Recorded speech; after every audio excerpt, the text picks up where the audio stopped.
We're just a week away from the SRC election here at the University of Pretoria for 2026, and we thought the best way for you to get to know all the candidates is through a debate. Alongside me are the candidates for the portfolio of societies, and you will get to know them in just a few.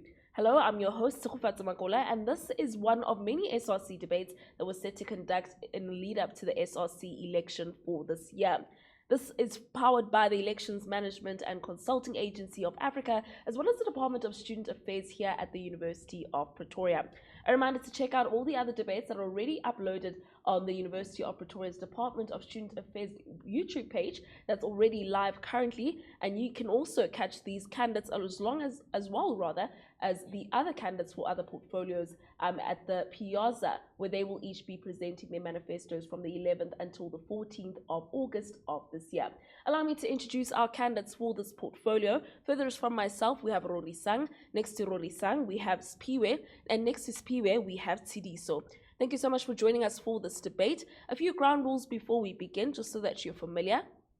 Please ensure that you're respectful at all times, as no sort of discrimination will be tolerated at all. And secondly, a question will be asked to each and every one of you, of which you'll have the opportunity to respond. If you have anything to add as a candidate that's not currently speaking, you'll have the opportunity to raise your hand, of which the mic will then be passed to you, and you'll have the opportunity to offer your response. For time purposes, please try to keep your responses as brief as possible, and let's try our best not to interrupt each other while speaking.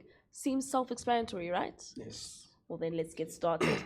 I'm going to start with Spiwe, since you're holding the mic currently. This portfolio basically ensures that societies have the necessary resources and guidance to operate efficiently. It's no secret, though, that many societies currently are constantly complaining about being underfunded by the societies department. How then, if you had to be elected into this portfolio, would you ensure that these societies are efficiently funded and are operating efficiently? That's a great question, Speaker. My name is Piwe, and my name is Piri. I'm a third year University of Pretoria student. How we can do that is that we can allow these society to be autonomous. By allowing them to be autonomous, it means we allow them to have their own things without the management having to control them. They can go outside to outside partners, find outside partners for them to receive more funds. Also, the university management can check how many students does this current society, for example, maybe it's a closer society, it has 200 members. The university can then check if it has 200 members, how can we support these members of a closer society into them receiving funds? Because these funds are very important. We cannot shy away from that, because societies are then able to proceed with their extracurricular activities. Yeah, with them proceeding with their extracurricular activities, it means we are taking care of the mental health of the students. When the mental health of the student is being taken care of, it means academic excellence. Yeah, so I think we can really try to do that. So when a society has more numbers, resources and funds need to be invested more into that society, because it means students are more interested in what that particular society has to offer. So if we can move in that particular order, I think a student can also be happy to attend these events and other societies. I'd like you to shift the mic to Tsidiso. So Tsidiso, you've just heard some of the, responses, or rather solutions, that have been proposed by Spiwe in terms of some sort of funding model that would be given to societies. Do you think that this is a viable model that should, be implemented for societies going forward? And also, what would you propose should you be elected into this portfolio? Oh, thank you for this opportunity. What Spiwe said, I agree with, reaching out to external companies for funding and all that. But what I don't agree with, according to what he said, is we fund more societies with more students, and the ones with less, we prioritize them less. I think that's what he meant.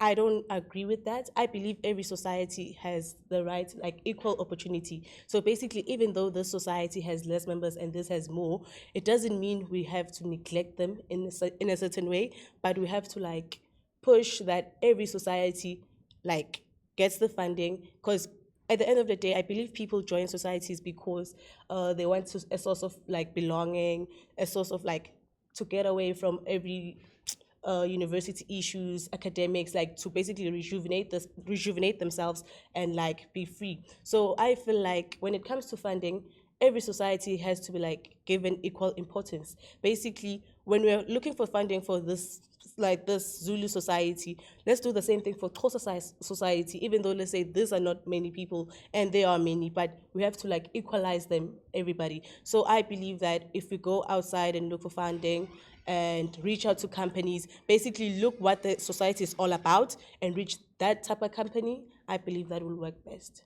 I'm going to allow Spiwe to respond and then we'll get to you, Rorisang. Spiwe, you've heard the concerns raised by TD, so what is your response to that? We are not necessarily neglecting the smaller societies, but what I say that a larger society should receive more funds, it's because we can't be having a society that has 4 members, but it has to receive 120,000, while a societies that had 300 plus members also has to receive the same funds. So we can maybe say, since it has 4 members, maybe it is a Gautrain society where they usually go to, they use a Gautrain. Maybe we can say, since this society has 4 members, we can give them this certain amount. So funds can be divided equally. So what I mean by that, we can't give 200,000 to a member that has 4 societies and also give 200,000 to a member that has 200 plus societies. We are not necessarily neglecting them, but we're giving them what they need. So it basically meaning it's being equitable. Yeah, giving every society what they need at that time. I'd like you to pass the mic to Rorisang. Rorisang, 2 different perspectives. What's yours on this whole situation? How would you, if you were elected into this portfolio, ensure that students or societies rather receive funding as required, despite the current strains that already societies are experiencing? Oh, that's a very good question. I think we are losing the whole point of funding from the DSA. There's a conversation we need to have with the DSA itself, because they are the ones who are providing us with the funds.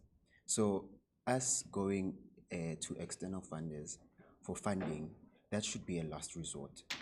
I believe that it's the DSA's responsibility to ensure that enough funding is provided to these societies, and it should be in according to the ratios. The ratios should be equal, should be the same, in accordance to the member list of every society.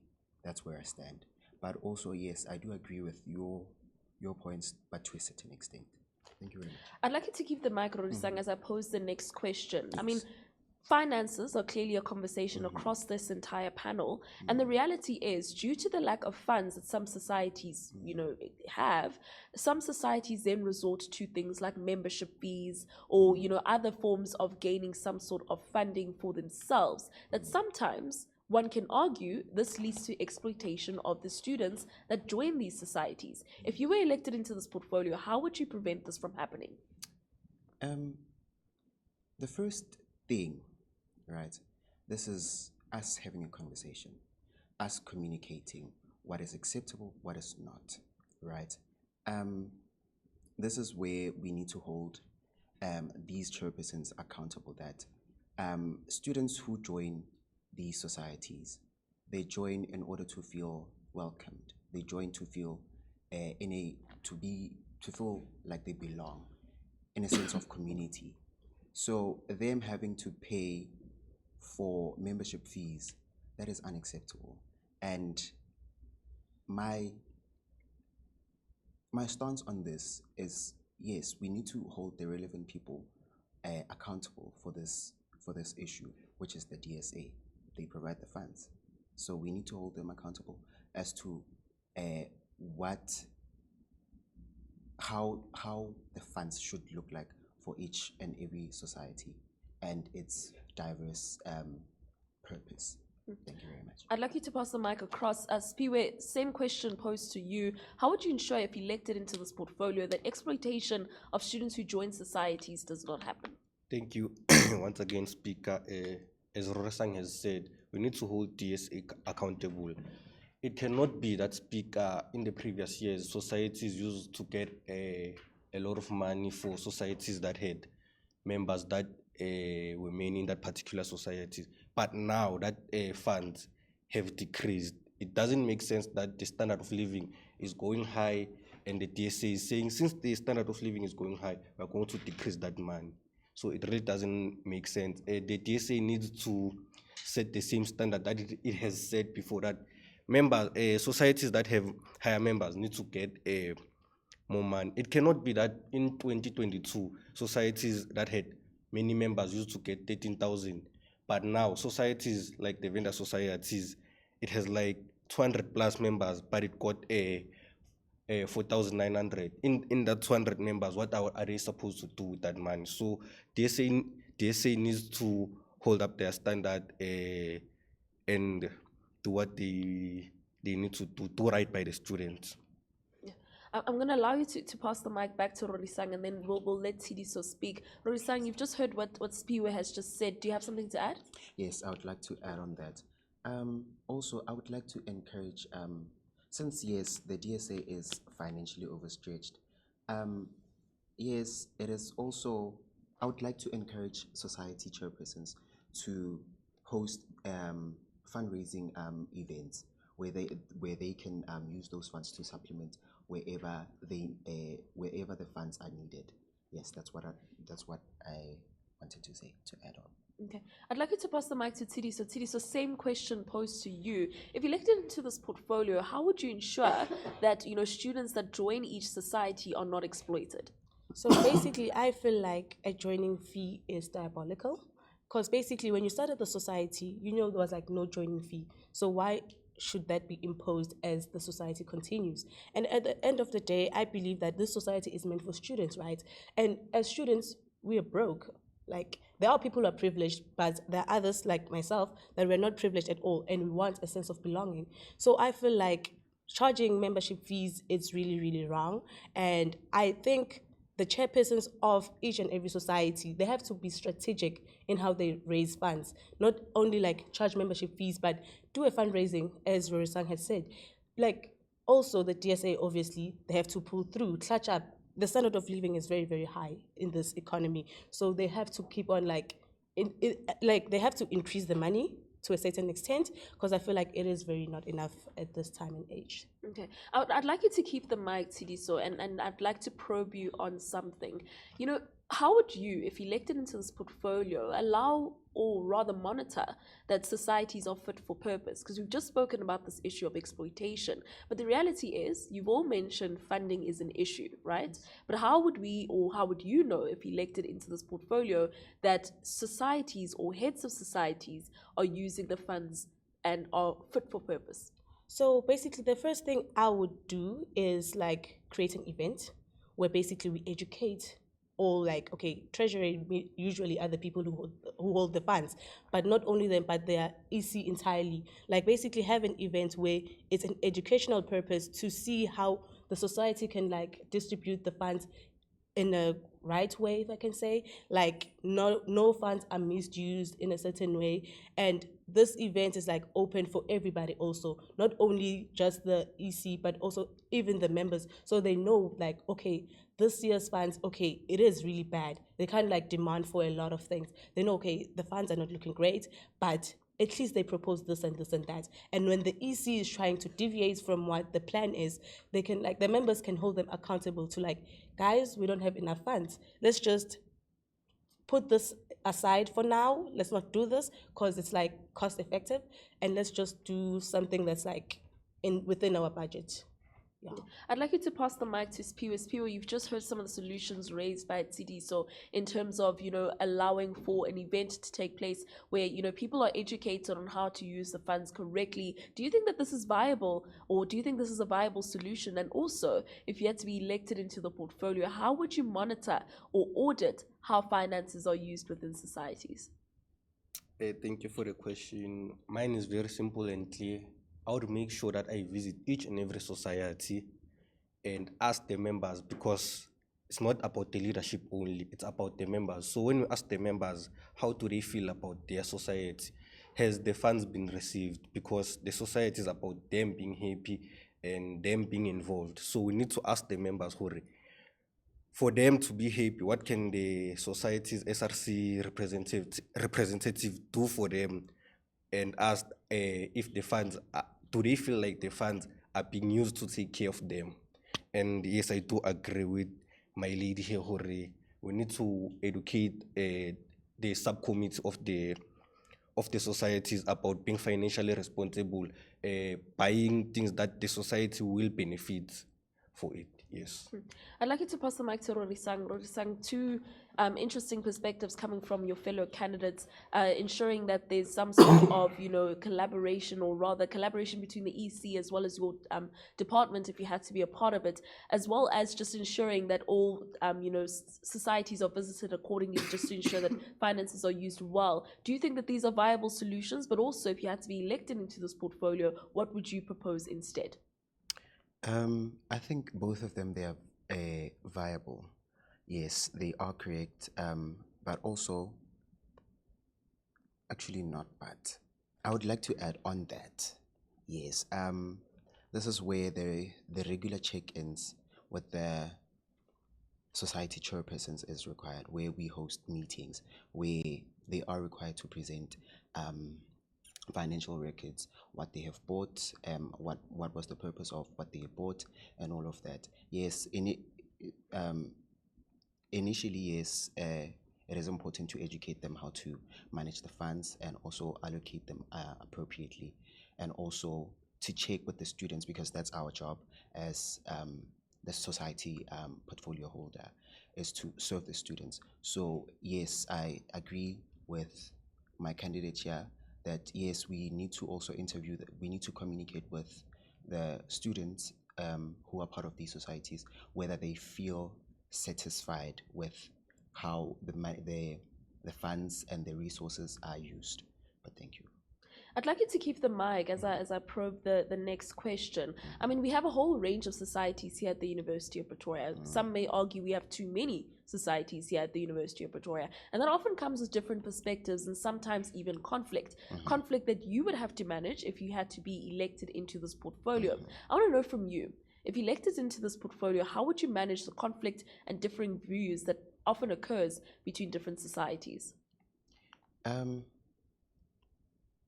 Firstly, I would like to say debates shouldn't be about why we're different, or despite the fact that we are different. It should be why we're different, and also encourage inclusivity and also respect for one another and how different we are. Also, we need to hold certain people accountable, that if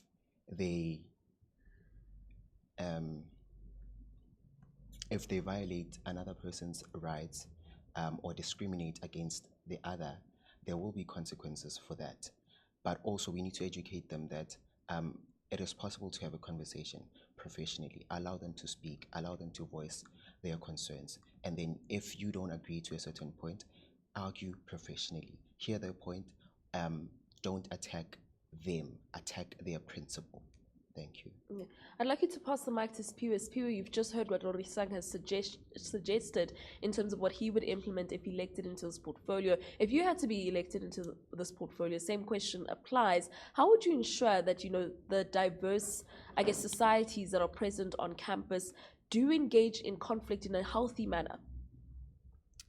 First and foremost, I will tell them that freedom of expression is important, but it must be limited to a certain extent, in that way that we can't be racist, discriminative, or biased.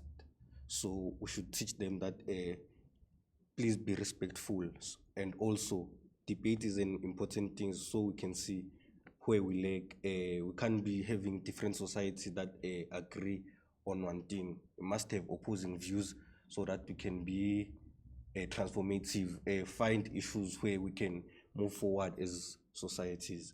So debate would be at very important things where we find mistakes and work on those mistakes to move forward as societies. I'd like you to pass the mic over to Tidi. So Tidi, so same question applies. If you had to be elected into this portfolio, how would you ensure that, whatever conflict or diverse opinions that take place between different societies happens in a constructive and healthy manner? First and foremost, I believe every society has a constitution that they have to follow. And I believe freedom of expression is there. As Spiwe has said, basically, if you have freedom of expression, you can express yourself to a certain extent. So basically, you have to keep it respectful for everybody. And I believe that if other societies debate about something or they don't understand each other, we have to sit down with them, understand, listen to every side, and basically not be biased or choose sides okay, I'm choosing this one because I love the society more. I believe we have to be neutral and judge them according to how they have to be judged. I'd like you to pass the mic to Spiwe as I pose the final question. I mean, we know that we're living in a digital age, right? AI is very prevalent across various parts of society, and it's also infiltrated itself into the university community. One may argue that societies here at the University of Pretoria play a very integral role in how students behave or conduct themselves in various other aspects of their lives. Given that, if you had to be elected into this portfolio, how would you encourage societies to promote responsible AI use? We must not be a technophobic generation. We must accept that AI is the new reality. By accepting, we educate our society members that it's okay to use AI, but in a professional way. You can't take AI's work and use it as your own. For an example, creating an AI poster as a society, that is very wrong. We're saying to ourselves that as a society, as a whole, we are lazy. So as a society, we must be educated about this AI. We must not be a technophobic society. Yeah, that's my take. I'd like you to pass the mic over to Rorisang. Same question applies. Given the digital age that we're living in, we do know that a lot of societies, some of them do use AI for their posters, like what Spiwe has alluded to. How would you ensure that if elected into this portfolio, you limit this irresponsible use of AI and promote instead the responsible use of AI? Yes, that is very important.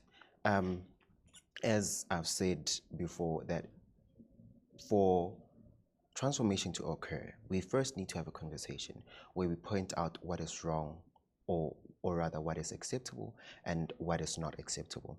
So yes, AI can be used. It can be used very ethically so. So my stance in this, I feel like, yes, I could host those workshops that teach the societies and the student population at large about the consequences of using AI unethically, and also teach them about how to use it ethically. Yeah. I'd like you to swiftly pass the mic over to Tidi. So Tidi, so just close us off on this main issue of responsible AI use. If you had to be elected into this portfolio, how would you ensure that societies are using AI responsibly and thus also encouraging students to use AI responsibly? So the matter of fact is AI is the generation, it is the future. So basically, I'm not against AI, right? But I believe we have to work hand in hand with AI, not allow AI to do everything. Basically, I will create an event where basically you teach people how to prompt AI. Basically, there are certain prompts that you have to put to AI, not directly give you everything that you want, but it's okay, this is what I'm thinking.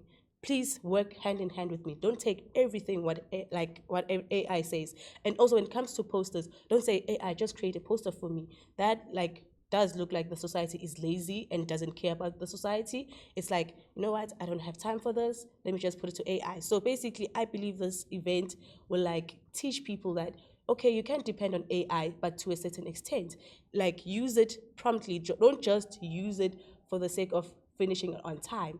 Just use it to make your thing professional and look ethical in a way. Yeah, I'd like you to pass the mic over to Rorisang just to close us off on this topic before we close off this debate. So yes, I agree with you. Also, I feel like we also need to educate the student population at large and also these societies that there are different AI models. they are built differently. If we take, for example, ChatGPT versus Claude, Claude does not give you the answer straight. It forces you to think critically. Yes. ChatGPT, normally what it does, yes, it would give you an answer, but then it tends to hallucinate. So it would give you, to a certain extent, the wrong answers. Yes, when you read that answer after you put in that prompt, you think, oh, this is actually a good answer, but then turns out this is actually hallucination. And also, it's important that we educate our students that it is very, yes, it is very, okay, calm down, calm down. Yes, it is very important that they know how to fact check if AI referenced every information that it provided correctly. Thank you very much. Yeah, I'd like you to keep the mic, Rorisang, as we conclude this debate. I'm going to give each of you an opportunity to give some sort of elevator pitch of about 30 seconds as to why students should vote for you in next week's SRC election. So, Rorisang, since you have the mic, I'll let you start first. Oh, thank you very much. My name is Rorisang Pelompe, and my stance is I'm not chasing a title. I am chasing results.